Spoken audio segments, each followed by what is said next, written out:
What's good, people? This is about that time to randomly relate, reverse rants, no hate. Now, check this out, y'all. I want to talk about Gervonta Tank Davis, Floyd Mayweather, and Leonard.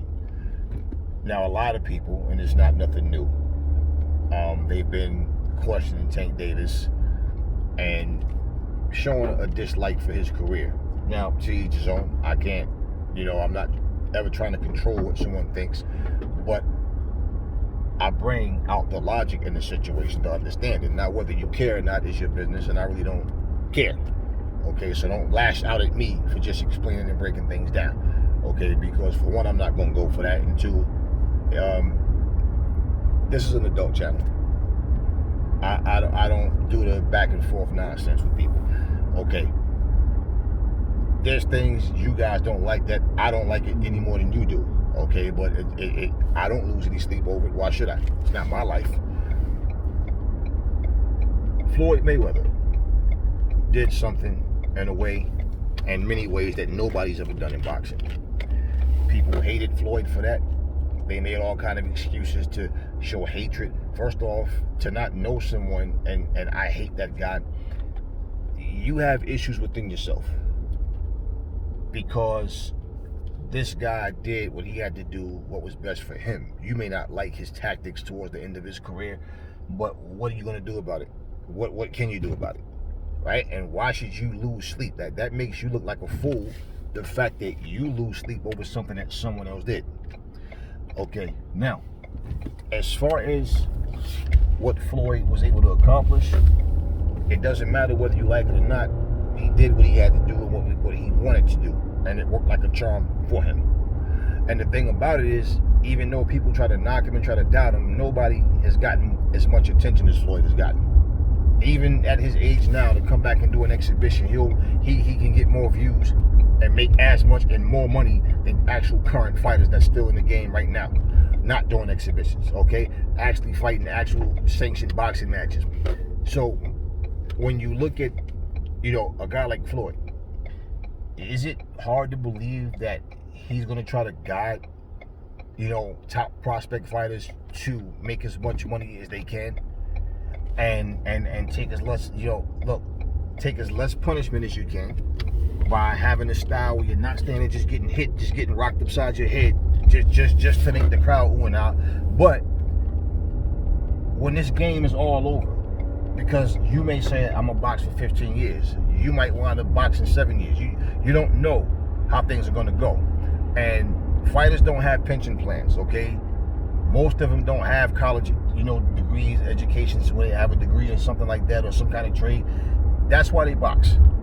So when you are a part of a team, your fighters need to eat, and they need to be properly compensated.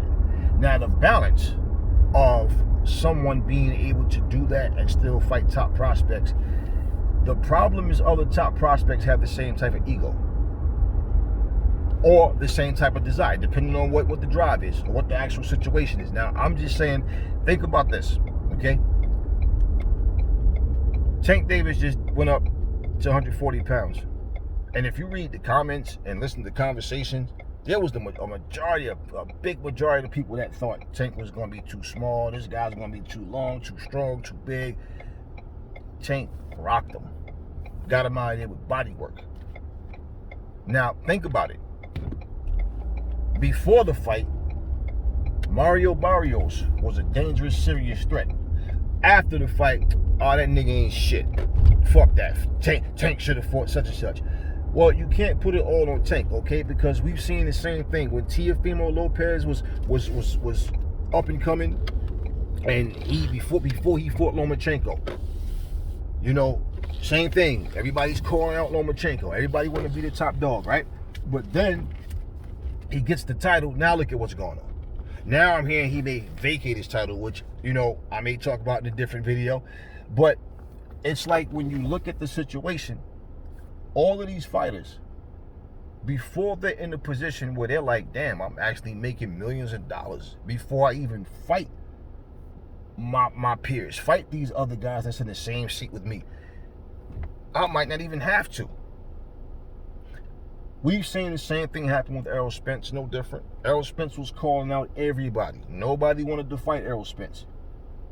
Once Errol Spence start making big money, yeah, once you start making money, once people realize too, damn, I could break bread with this dude. You know what? Yeah. And it's not always that they want the challenge. They want the payday. Stop thinking every fighter is in it strictly for a legacy because they're broke and not making any money. Most fighters end up broke. Their careers end with them being broke. If you listen to fighters of the past, all you got to do is go right here on YouTube. Michael Moore broke it down and explained to you guys how the money system works with boxing, and basically people not paid like you think they are. And truthfully, if you listen to even people, the older legends, they tell you, when they ask these older legends, listen to what I'm saying. Whether it's Thomas Hearns, whether it was Ernie Shavers, Tony Tucker, whoever it may have been, listen to, or even Mike Tyson, all of them. Listen to what they say. When they're asked the question, like, if you could say anything to young up and coming fighters, what message would you give them? You came up in the era, everybody fought everybody. You guys, you were warriors, and they always say, I would tell a young fighter, make as much money as you can. Save your money, because when you leave boxing, you got nothing else. Unless you got something else where you can generate that kind of money, they all say the same exact thing. They all say, if I knew then what I know now, I would have did things different too. Because you think about this. Everybody has an ending, right? Every beginning has an ending.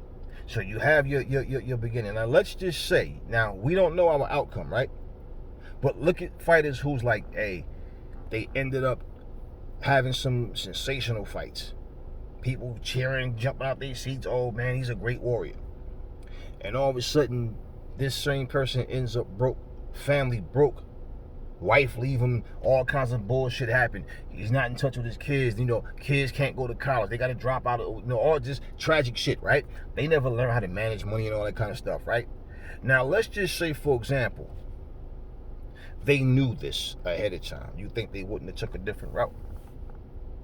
Now, you and I can sit here and talk about, oh, they're in the Hall of Fame. What the fuck is the Hall of Fame?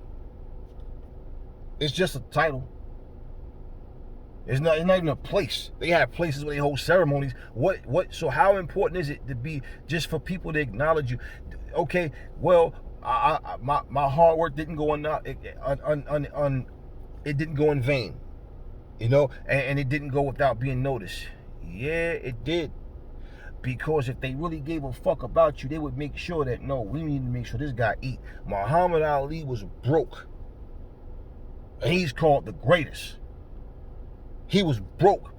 You know how many fundraisers that they had for? I can remember Ali sitting at a WCW event, sitting right next to Sting. They raised some kind of charity for, all kinds of shit where people was doing shit to like help Ali. This was people like, nah, man, we can't let Ali go out like that, man. Boxing itself and just the sport, when you're done, you're done.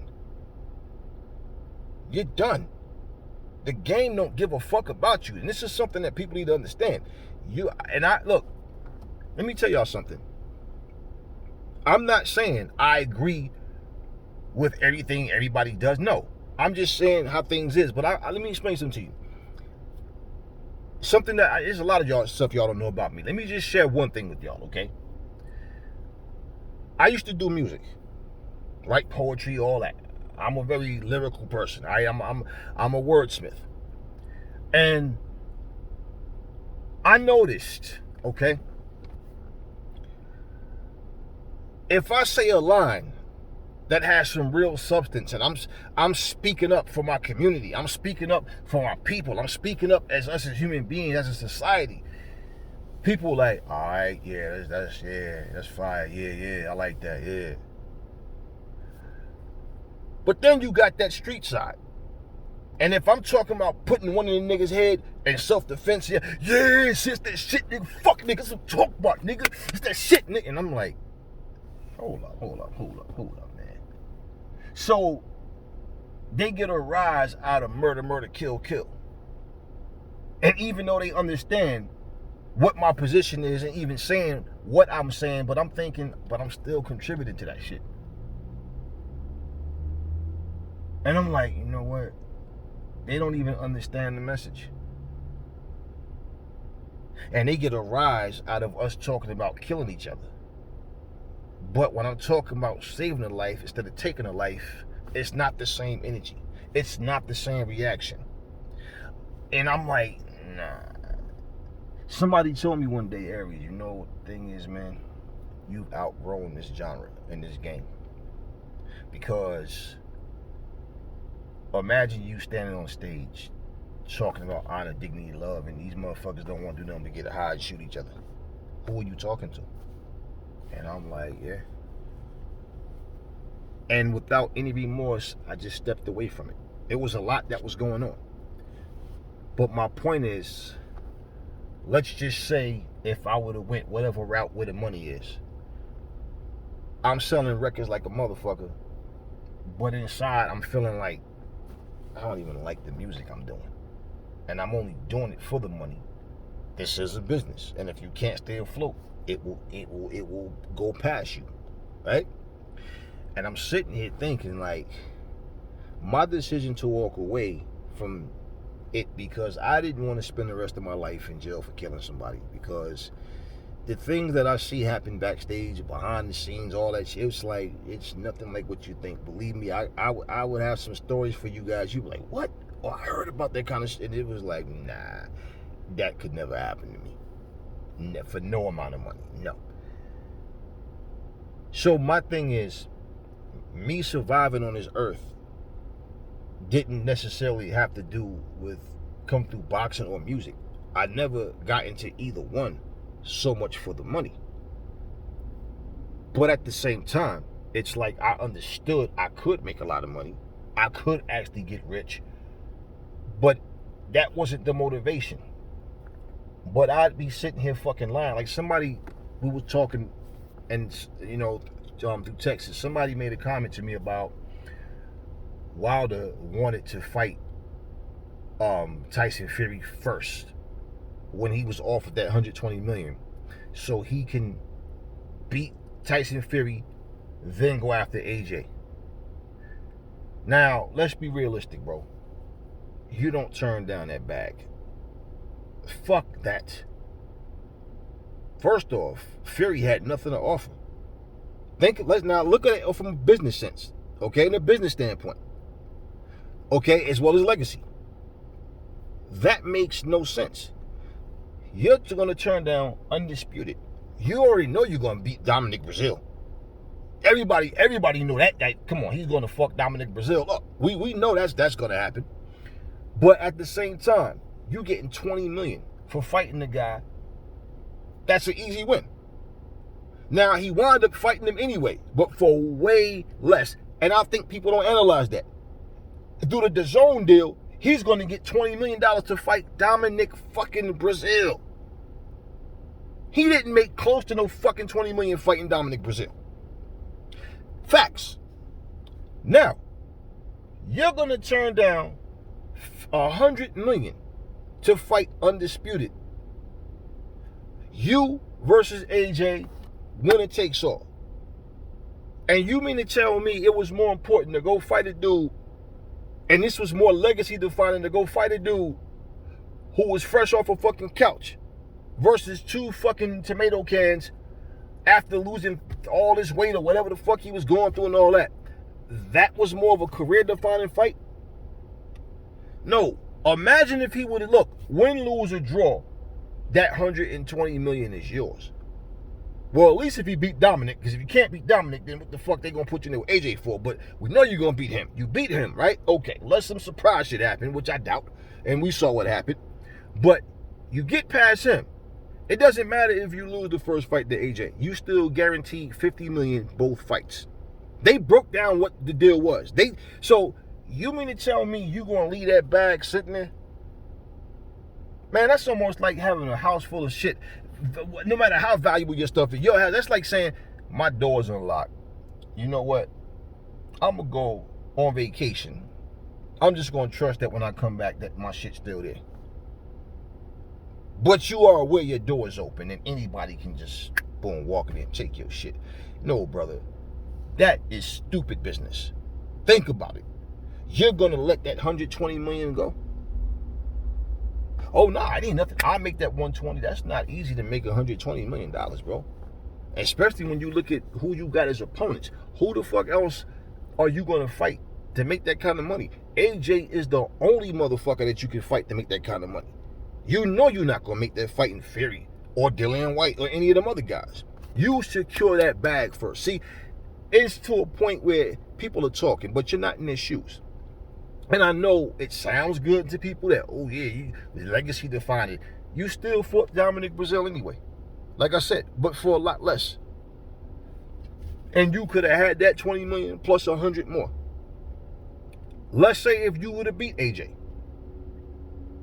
You got you still got the 120 million, whether you lost or won. But let's say you beat him. Now you got that bag plus you are undisputed champion.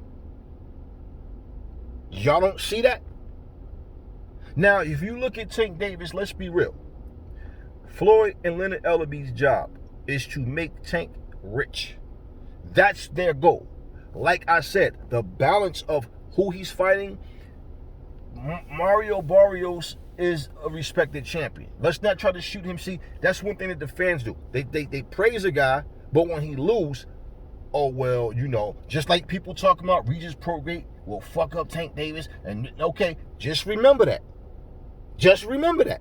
Because if they fight and Tank beat him, don't start talking about, oh, Regis was overrated. Or no. Keep the same energy. Get that man his props. That's all. A lot of that ain't got, it's not so much the fighters not fighting the best fighters. A lot of it is just people just hate. And no matter who you beat, they're going to always find the next person. It's always going to be like that. They're not focused on, and Floyd know what he went through in his career. So y'all got to understand, okay, his business strategy is, and the thing is this, you can't deny what Tank can do in that ring. You already know Tank can bring it. So let's not play stupid and say, well, until he does it. It's like Max Kellerman saying Floyd never fought Antonio Margarito. Big fucking whoopee dude. Who the fuck is Antonio Margarito? A sloppy, slow-footed, fucking clumsy-ass motherfucker who all he was volume, pressure, plaster in my fucking hand wraps. It was nothing special. Shane fucking Mosley knocked him out. We saw what happened with Floyd and Shane. Oh, Shane got 2 good punches in, right, and Floyd didn't go down. Yeah, he held on like a motherfucker too. Smart. And after he got his bearings, he fucked Shane up. So why are we acting like, oh, Margarito would have been different? Why? Margarito's he's not better than Maidana. He's pressure, but he can't punch. Marcos Maidana can punch and he's awkward. Margarito was nothing special about no fucking Margarito. Nothing at all. Nothing. So when you bring these names of, oh, he never fought Costa Zoo. Okay, Ricky Hatton destroyed Costa Zoo. And then Floyd, he fucking knocked out Ricky Hatton. So every time somebody tries to find that opponent that can beat you, okay, well, just like they say, well, he never fought Amir Khan. You know, he never fought Kell Brook. Yeah, he never fought Vernon Forrest. Neither did Pacquiao. But he ducked Pacquiao. But he beat Pacquiao. So what's your point? So what I'm saying is everybody that has this mentality, like whoever you think of, that should be the person that you fight, because I think you should. And well, we have fights that we want to see. Y'all know the same fights y'all want to see, I want to see. But if you look at what's going on, Teofimo Lopez was walking around here with this chip on his shoulder like he's the man all of a sudden. Like you know, trying to dictate people's careers and, oh, you got to go fight someone else before you fight me. Then all of a sudden he turns around, he's going to fight this guy. And then it doesn't happen. So it's not just a Tank thing. All of them have that same chip on their shoulder like, I'm better than you. And the only one, let's just be real, I don't give a fuck whether you like him or not. And I'm not asking you or care if you like him or not. The reality, Devin Haney is the only one at that weight class that's like, yo, let's get it, man. Like, no, you know him and his father ain't playing, man. You know they want to make these fights. You know that shit already. It's the rest of them. Look at Ugas. You see what happens when people get a title. Ugas at one point, yo, people thought he really beat Sean Porter. Yo, Ugas, yeah, man, he a tough guy. Now, Ugas all of a sudden feels like he has bargaining chips because he was gifted. He didn't fight for the motherfucker. You was gifted the fucking title. And he feels like he can, 50-50 with Terrence Crawford or with Errol Spence. No, bro, no. Hell no. You're not even the B side against either one of them. You the fucking C side. Or D side. You ain't even the fucking, stop playing, man. Ugas ain't did shit worth for nothing for him to walk around here thinking he can fucking bargain with these motherfuckers 50-50 or no fight. Well, I guess no fight, motherfucker. Who the fuck are you? Now, if Terrence Crawford ain't a big draw, what the fuck kind of draw is Ugas? You guess. You know, what kind of draw is he? Come on, people. This is what I'm talking about. So we know Tank Davis. Look, the fighters really want the fights. Most of them. Okay, a lot of them. But in terms of them being the cash cow for, their management company and all that, understand something. Their job is to manage and make as much money as possible. Now, the problem and thing people aren't understanding, years ago, it was all about making money for themselves, and it still is. So when you are in a position where there's a demand for your name, look, everybody's not going to have the same type of stardom, okay? But understand, if you walk away from this sport, you done got punched all in your fucking ribs, all in your kidneys, all in your head, and you broke as fuck.